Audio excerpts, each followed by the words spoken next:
Setiap kekosongan pekerjaan perlu diberi keutamaan kepada rakyat tempatan. Assalamualaikum, salam Malaysia Madani. Berita tengah malam bersama saya, Sahih Samsudin. Kekosongan jawatan doktor susulan perpindahan akan diisi bagi memastikan tahap kesihatan rakyat sentiasa terpelihara. Menteri Kesihatan Dr. Zaliha Mustafa berkata kementerian sentiasa peka dan memantau kekurangan petugas termasuk doktor di hospital atau klinik di seluruh negara. Jadi, kita seperti yang saya sebut, kita tidak akan membiarkan operasi-operasi di fasiliti kita terjejas. Ya. Jadi kita akan dalam pengetahuan dan memang kita sedang berusaha dan memang telah ada pun mapping yang kita lakukan untuk memastikan doktor-doktor yang dikeluarkan daripada fasiliti mana-mana fasiliti digantikan dengan segera. Beliau ditemui selepas sesi lawatan kerja ke Hospital Sultanah Maleha, Langkawi. Jabatan Kehakiman Syari'i akan mengadakan pertemuan bersama Badan Bukan Kerajaan NGO dalam usaha menyelaraskan garis panduan bagi pusat mediasi di negara ini. Menurut Menteri di Jabatan Perdana Menteri, Datuk Dr. Mohammad Naim Mohtar, ketika ini pusat-pusat tersebut banyak dibangunkan oleh NGO tanpa garis panduan yang jelas sehingga kan terdapat beberapa perselisihan di antara pemahaman masyarakat Islam dan juga bukan Islam. Berkaitan dengan pusat mediasi ini, dia masih lagi di peringkat NGO. Maknanya di peringkat NGO ni ada dibuat satu pusat mediasi secara tidak formal. Jadi apa yang berlaku ialah saya dah minta pada Datuk Amran, Ketua Pengarah Ketua Hakim Syar'i Jabatan Kehakiman Syariah Malaysia untuk membincangkan bagaimana nak mengadakan guidelines, garis panduan pusat mediasi yang lebih berstruktur, yang lebih formal.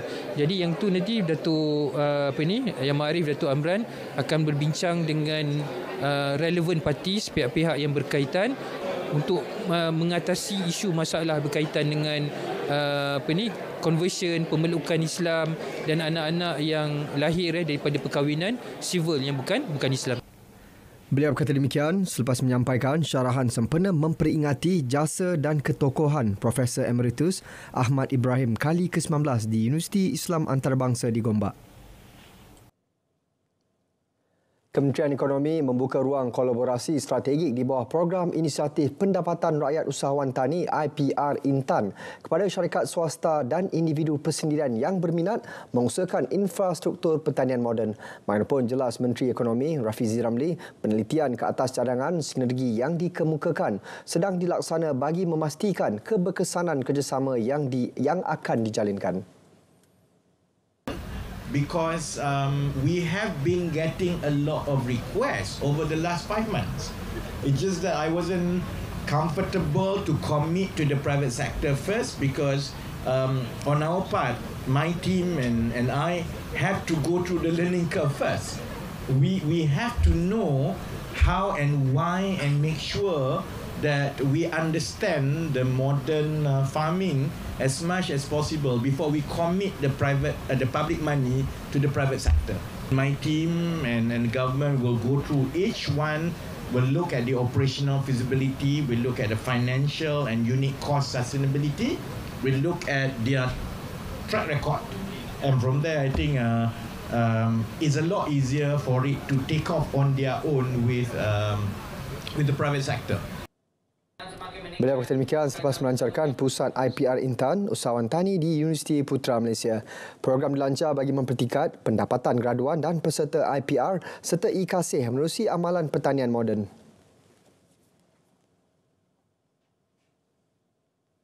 Mana-mana majikan yang mengambil keputusan mengecilkan tenaga kerja diingatkan memberi keutamaan mengekalkan pekerja tempatan berbanding pekerja asing. Setiap kekosongan pekerjaan yang terdapat di dalam negara perlu diberi keutamaan kepada rakyat dan pekerja tempatan. Dalam usaha untuk mengecilkan tenaga kerja, jangan sekali-sekali kita nak buang pekerja tempatan dan mengekalkan pekerja asing. Jangan buat perkara ini dengan niat tersebut. kita ada syarikat, dalam syarikat itu ada pekerja tempatan dan juga kita ada pekerja asing. Tetapi dalam usaha kita untuk mengecilkan operasi, jangan pula kita menindas pekerja tempatan, buang pekerja tempatan dan kita nak mengekalkan pekerja asing.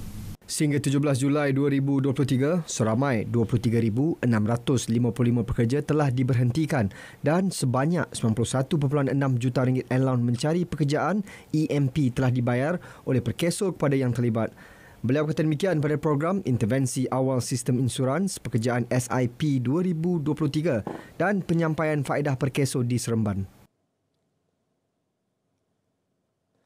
Rakyat Malaysia perlu mempunyai simpanan caruman KWSP sekurang-kurangnya RM240,000 untuk bersara pada usia 55 tahun secara bermaruah. Anggaran simpanan itu membolehkan pencarum menampung kehidupan bagi tempoh 20 tahun selepas bersara. Sepatutnya apabila kita bersara, kita ada 240,000 minima simpanan KWSP. 240,000 minima simpanan KWSP untuk bersara dengan kiraan RM1,000 sebulan. RM1,000 sebulan. Dan itu adalah selama berapa belas tahun tu? 20 tahun. Kita pencen 55 campur 20 jadi 75 tahun. 75 tahun ini antara jangka hayat rakyat negara kita. Antara cadangan yang diketengahkan kepada rakyat untuk menambah caruman simpanan dengan melakukan caruman secara sukarela menerusi caruman Aisaraan KWSP. Pekerja P-Hailing boleh mencari pekerjaan alternatif atau sampingan bagi memaksimumkan pendapatan. Ketua Ekonomi dan Kewangan Sosial Bank Muamalat Malaysia Berhad, Dr. Muhammad Afzal Nizam Abdul Rashid berpendapat kerja sampingan boleh dilakukan memandangkan waktu pekerjaan P-Hailing yang fleksibel. Sekiranya jika mereka memikirkan bahawa dari segi P-Hailing ini tak mendatangkan suatu pulangan yang baik, mereka boleh orang kata tu beralih arah untuk mencuburi bidang perniagaan yang lain pula. Jadi saya kira dengan masa dan waktu tersebut, kalau digunakan dengan baik, saya kira boleh orang kata tu meningkatkan pendapatan mereka. Sekiranya kerajaan ingin melakukan penambahbaikan bagi pekerja P-Hailing, beliau mencadangkan agar kebajikan dan insurans dijadikan keutamaan. Sabtu lalu, Perdana Menteri memberitahu akan bertemu dengan semua syarikat P-Hailing bagi membincangkan isu berkaitan kadar upah pengambilan dan penghantaran yang dikatakan semakin rendah. Pusat Pungutan Zakat PPZ bersama Majlis Agama Islam Wilayah Persekutuan Mawib melancarkan kempen Mesra Niaga bagi membantu peniaga kecil mengembangkan perniagaan mereka. Kempen yang akan berlangsung selama 3 bulan ini terbuka kepada usahawan mikro yang menunaikan zakat perniagaan di PPZ Mawib. Kita nak bagi nilai tambah sebenarnya kepada pembayar kita, pembayar PPZ Mawib, dan juga kita nak menggalakkan pembayar-pembayar baru atau prospek untuk datang membayar. Mana kalau dia nak menyertai kempen Mesra Niaga ini, mereka mesti membayar serendah RM100. Sasaran kami ialah untuk kita mendapat 500 orang peniaga yang mungkin terdiri daripada pembayar zakat perniagaan dan juga prospek zakat perniagaan. Melalui kempen ini, peserta layak menerima kelebihan seperti pendaftaran perniagaan percuma, caruman skim keselamatan sosial pekerjaan sendiri Perkeso serendah RM46 setahun, serta mendapat pembiayaan RM10,000 hingga RM50,000 dari Bank Islam melalui Mikro iTekad Maju. Industri komunikasi dan multimedia menyumbang RM140.38 bilion daripada keseluruhan RM1.736 trilion permodalan pasaran Bursa Malaysia tahun lalu. Menurut Menteri Komunikasi dan Digital Fahmi Fazil, jumlah itu menunjukkan kepentingan industri berkenaan kepada pertumbuhan dan pembangunan ekonomi digital negara. The presence of the CNM industry within the Bursa Malaysia signifies its important as a driving force behind technological and advancement and digital transformation. Through the facilitation of efficient communication, channel and multimedia platform, this industry serve as a catalyst for various sectors to harness the power of connectivity and innovation.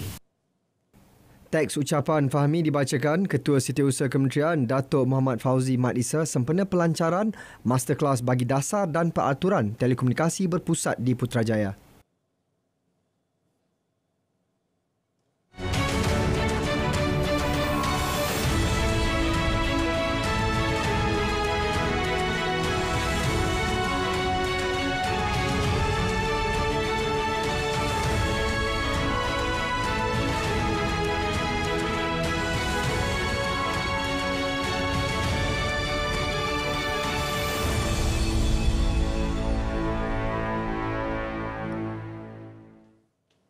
Yang di-Pertuan Agong Al-Sultan Abdullah Riayatuddin Al-Mustafa Billah Shah berkenan berangkat ke istiadat pengurniaan darjah kebesaran, bintang dan pingat persekutuan yang berlangsung di Istana Negara. 300 individu menerima darjah kebesaran, bintang dan pingat persekutuan bersempena Hari Keputeraan Rasmi Yang di-Pertuan Agong Al-Sultan Abdullah Riayatuddin Al-Mustafa Billah Shah. Turut berangkat ke istiadat itu, Raja Permaisuri Agong Tunku Hajah Azizah Aminah Maimunah Iskandariah, Ahli Parlimen Kuala Krai Abdul Latif Abdul Rahman dan Ahli Parlimen Jerantut Khairul Nizam Khairuddin mendalui senarai penerima dengan dikurniakan darjah Johan Mangku Negara JMN. Istiadat kali ini menyaksikan 18 individu menerima darjah Johan Mangku Negara JMN sementara 27 penerima darjah Johan Setia Mahkota JSM. Yang di-Pertuan Agong turut berkenan mengurniakan 60 penerima bintang Kesatria Mangku Negara KMN dan 3 penerima bintang Kesatria Setia Diraja KSD. Manakala 86 penerima bagi bintang Ahli Mangku Negara AMN dan 93 penerima pingat Pangkuan Negara PPN serta 13 individu dikurniakan pingat Bentara Setia Diraja BSD. Jenazah Menteri Perdagangan Dalam Negeri dan Kos Sara Hidup Datuk Seri Salahuddin Ayub selamat dikebumikan di Tanah Penguburan Jalan Sulong Serkat Pontian tengah hari tadi. Terdahulu jenazah Ahli Parlimen Pulai yang juga adun Simpang Jeram disembahyangkan sebanyak 5 kali di Masjid Jamik Datuk Noh Gadut. Serkat termasuk diimamkan anak sulung Iskandar Zulkarnain dan Perdana Menteri. Ribuan rakan politik, saudara mara, sahabat handai dan orang ramai hadir di masjid serta di Tanah Penguburan bagi memberi penghormatan terakhir kepada timbalan Presiden Parti Amanah itu.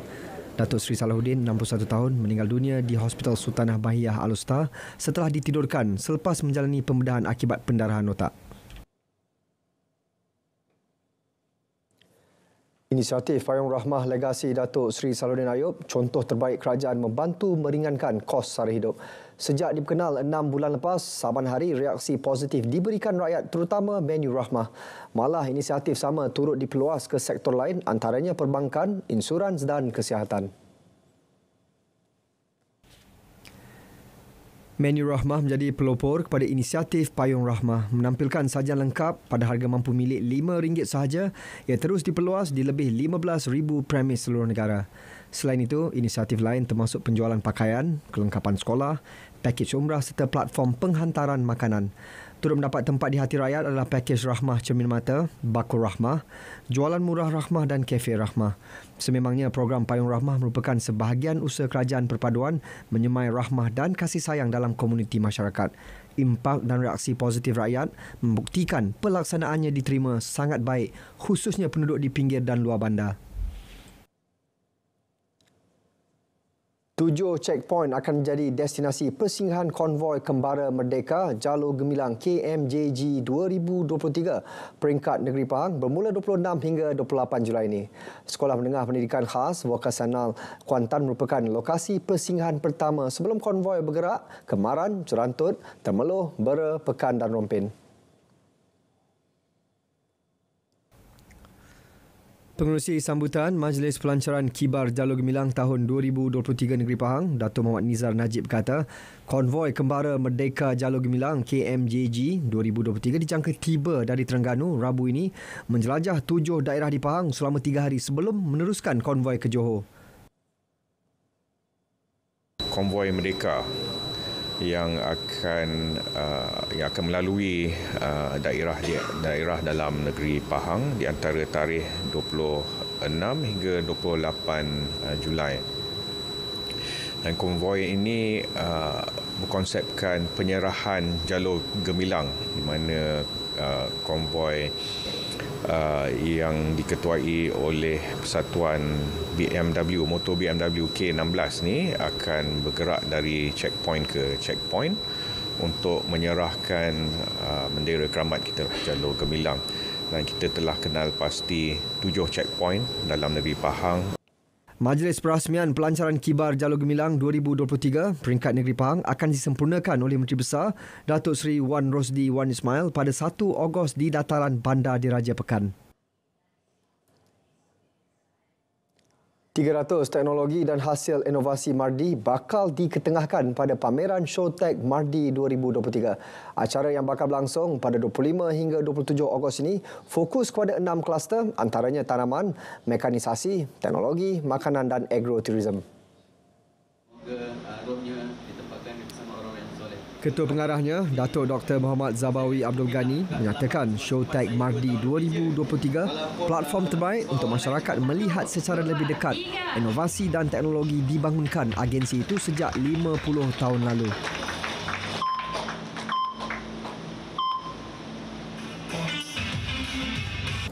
Yang pertamanya memang kita fokus kepada varieti-varieti padi, kemudian varieti-varieti kelapa yang kita bangunkan, kemudian teknologi mekanisasi seperti smart farming dan juga teknologi yang berkaitan dengan ternakan dari segi pemeliharaan baka lembu, kambing dan juga ayam.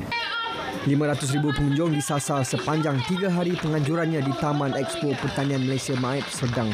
Pameran dibuka bermula 10 pagi hingga 10 malam dan masuk adalah percuma. Sirim Berhad berjaya menghasilkan plastik biodegradasi daripada sisa minyak masak sayuran dengan kerjasama Universiti Sains Malaysia USM dan syarikat pembuatan pembungkusan dari Jepun Fujimori Zacros. Ia satu lagi kejayaan signifikan dalam usaha mempromosi ekonomi lestari dan ekonomi kitaran kepada negara. Presiden dan Ketua Pegawai Eksekutif Kumpulan Sirim Berhad, Datuk Ahmad Sabirin Arsyad berkata, organisma pengeluaran yang digunakan dalam proses berkenaan adalah strain bakteria yang dibangunkan oleh USM dan mampu untuk menjana hasil tinggi. Ia membolehkan penetapan harga kompetitif untuk produk akhir, dilengkapi dengan penggunaan teknik penulenan baharu yang tidak memerlukan sebarang bahan kimia berbahaya dalam menghasilkan bioplastik tulen. Datuk Ahmad Sabirin mengumumkannya pada majlis perasmian kilang bioplastik bagi pengeluaran plastik biodegradasi daripada sisa minyak masak sayuran di Shah Alam, Selangor. Plastik biodegradasi itu juga memberi kelebihan kepada kesejahteraan pekerja. Ini kerana pemprosesan hiliran menggunakan proses penulenan unik menghapuskan penggunaan pelarut organik sepenuhnya.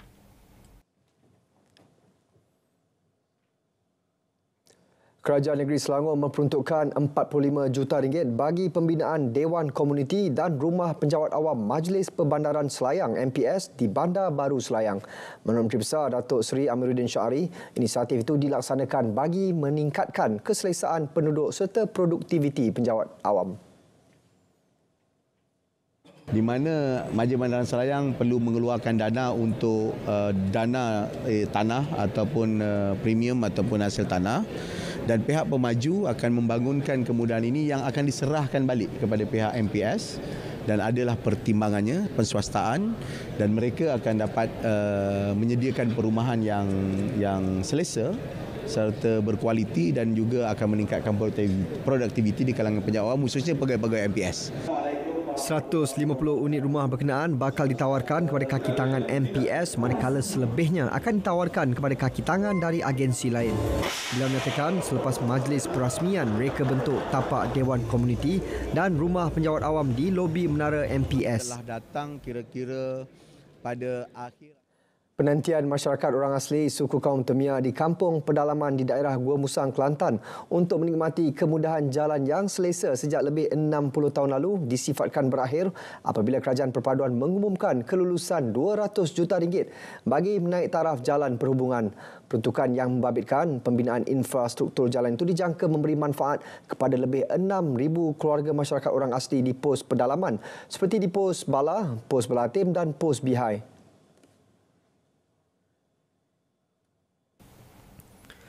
Ketua Penghulu Orang Asli Kelantan Bidi Ronggeng berkata dia berharap pelaksanaan projek menaik taraf jalan ini dapat disegerakan sebelum musim tengkujuh. Jaya pengumuman yang dibuat oleh Yang Berhormat Timbalan Perdana Menteri akan memberi keselesaan kepada masyarakat Timbalan Orang Asli di pendalaman. Saya harap kelulusan ini dapat disegerakan proses pembinaannya sebab pertamanya bagi membantu mengurangkan di musim ketujuh akan datang ini untuk jalan-jalan yang lebih teruk lagi. Saya harap jentera-jentera bahagian-bahagian kontraktor dan gerak kerja boleh menyegerakanlah beberapa kerja untuk membina jalan Kampung Asli di Persebalai. Pada saya ini satu penantian yang telah pun berlangsung selama lebih 60 tahun. Jadi hari ini sememangnya penantian itu tidak disia-siakan oleh Perdana Menteri yang baharu iaitu Datuk Seri Anwar, dan saya harap komitmen ini dapat dilaksanakan dengan lebih konsisten dan lebih terancanglah, tersusun. Maksud saya di sini dari segi pelaksanaan itu biarlah nampak dengan lebih jelas seperti mana yang dikehendaki oleh Yang Amat Berhormat Datuk Seri Anwar sendiri. Jadi ini satu penghargaanlah kepada masyarakat orang asli. Memangnya jalan ini diperlukan sejak sekian lama. Ya, kerana ketiadaan akses yang lebih baik akan memberi kesan kepada kelangsungan kehidupan orang asli. Kami sebagai penduduk orang asli, kami bukan tolak segala pembangunan ataupun kemajuan. Kami pun nak juga biarlah perkara ini seiring sebenarnya. Baik tanah, baik apa-apa kemajuan pembangunan. Bagi orang asli kami bangga dan berterima kasih kepada pihak kerajaan yang kerana membantu pihak kami lah, pihak masyarakat orang asli terutamanya kepada pendalaman-pendalaman yang terkesan lah, terutama jalan. Waktu sekarang memang mana-mana kampung pun kira jalan pun agak sukar lah untuk kami bergerak keluar masuk ke bandar urusan macam ni lah. Jadi saya pun sebagai penghargaan terima kasih lah pihak kerajaan Malaysia terutamanya pihak kerajaan Mendani sekarang lah. Sebelum ini, Kerajaan menerusi Kementerian Kemajuan Desa dan Wilayah KKDW meluluskan peruntukan RM200 juta untuk menaik taraf jalan di perkampungan orang asli di Gua Musang. Program Labuan Sunset Anjuran Perbadanan Labuan mendapat sambutan memberangsangkan dengan kehadiran hampir 10,000 pengunjung. Menurut Ketua Pegawai Eksekutif Perbadanan Labuan Rituan Muhammad Ismail, program julung kali diadakan itu bagi menghargai tradisi melalui riadah berkeluarga sambil menikmati panorama matahari terbenam. Layangan Sunset adalah salah satu acara yang disenaraikan dalam kalender acara Labuan 2023. Acara itu mencapai objektif utamanya untuk memupuk perpaduan dan mengukuhkan ikatan persahabatan dalam kalangan masyarakat pelbagai. Program diadakan di tapak sejarah Taman Damai Kampung Layang Layangan. Ia bagi memberi peluang kepada peniaga kecil-kecilan mempromosi produk jualan mereka kepada pengunjung.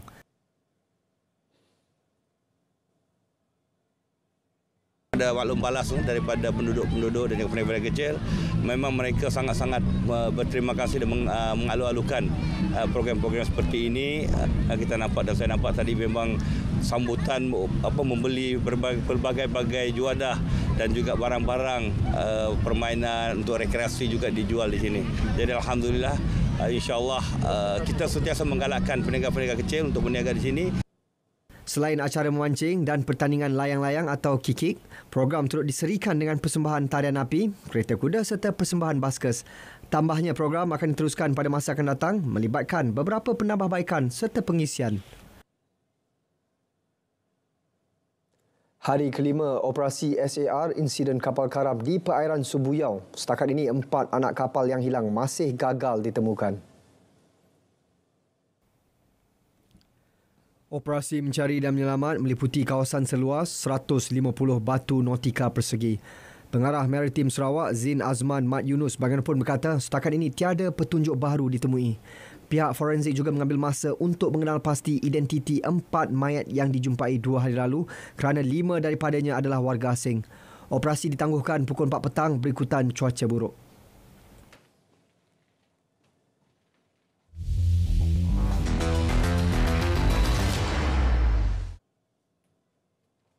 Pelari pecut sensasi negara Muhammad Azim Muhammad Fahmi berharap dapat memperoleh tiket wildcard bagi menyertai Kejohanan Olahraga Dunia 2023 di Budapest, Hungary.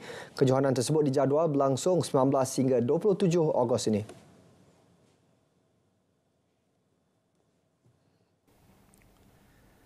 Jelas beliau berdasarkan ranking terkini 100 meter lelaki olahraga dunia, beliau merupakan atlet balapan negara yang menghuni kedudukan tertinggi meskipun berada di tempat ke-90 secara keseluruhan dengan 1,186 mata. Ada kejohanan dunia yang akan diadakan di Budapest, Hungary pada bulan hadapan. Itu adalah satu kejohanan yang paling besar saya akan sertai. So, saya berharap dengan kejohanan dunia yang saya akan sertai bulan depan akan memantapkan lagi persediaan saya lah.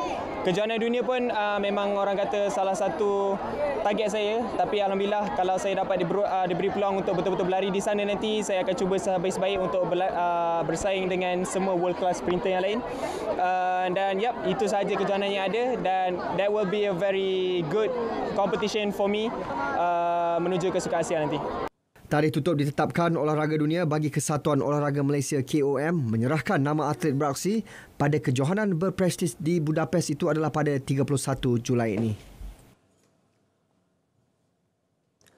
Menteri Belia dan Sukan Hannah Yeoh berkata kementeriannya akan berbincang dengan Kementerian Pendidikan dalam memperketatkan prosedur operasi standard SOP pelantikan jurulatih pada masa depan. Semua sekolah akan atlet-atlet. Beliau berkata demikian bagi mengulas insiden gangguan seksual membabitkan sukan dodgeball yang mangsanya melibatkan murid sekolah rendah baru-baru ini. Dalam proses perbincangan kita, yang penting adalah untuk pastikan sijil kejurulatihan itu ada, dan sekolah mesti ada mekanisme untuk mereka cek sama ada jurulatih ini ada bertauliah atau tidak, dan sama ada mereka pernah ada laporan polis dibuat terhadap mereka. So semua SOP ini kita akan perketatkan perbincangan bukan saja KPM, KPT dan juga pihak polis. Sementara itu, Hannah optimis program Meet and Greet hari ini mampu memupuk minat pelajar sekolah mencuburi bidang sukan selain mendorong mereka mengikuti rapat perkembangan atlet negara. Kegagalan kontingen Malaysia merealisasikan sasaran 1 pingat emas pada kejohanan Karate Asia 2023 perlu dijadikan pengajaran. Menurut Kapten Pasukan R. Shamendran, ia perlu dipandang serius apatah lagi kejohanan tersebut berlangsung di laman sendiri. This should be like one of the big alarm for us and for everyone to work more hard. Tengok mana kita boleh perbaiki kelemahan kita. And if you say this is one of the worst, I don't think so. Last AKF kita ambil 2 saja. This is not going to be end. But ultimate target will be Asian Games. Berbanding kejohanan-kejohanan sebelum ini, Shamendran menyatakan ada peningkatan prestasi yang agak ketara dalam kalangan atlet remaja.